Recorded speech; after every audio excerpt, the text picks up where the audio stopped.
After a troubled time in relations, the foreign ministers of two NATO allies, Turkey and the US, came together in New York. It was the first meeting between Cavusoglu and Blinken since the NATO summit in Brussels last June, where they agreed to establish what's called a strategic mechanism to improve dialogue. The foreign ministers discussed ongoing issues between the countries, but topping the agenda was NATO's possible expansion. As Sweden and Finland seek to join the alliance, Ankara is concerned about their relations with the PKK and YPG terrorist organizations and their arms embargo on Turkey. It is unacceptable for a country that wants to be an ally to impose sanctions on defence products on another ally. This is only a precaution to be taken against the country that you see as an enemy. What's the reason for them? The reason is our fight against the PKK. In other words, they see the PKK as closer to themselves. Can this be acceptable?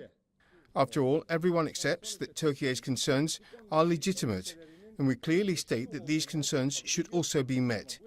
It is a condition that applies not only to Sweden and Finland, but also to other allies.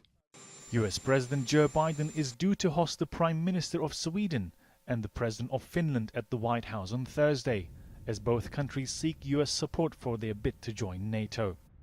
Despite Ankara's opposition, Washington is still optimistic about their entry. I'm not going to Turkey, but I think we're going to be okay. We're confident that at the end of the day, Finland and Sweden will have an effective and efficient accession process, that Turkey's concerns can be addressed. Finland and Sweden are working directly with Turkey to do this, but we're also talking to the Turks to try to help facilitate. The two foreign ministers and Biden also discussed potential F-16 sales to Turkey, which still awaits Congress's approval. After the meeting, Turkey's foreign ministry praised the positive steps taken to enhance cooperation on defense, energy and also trade.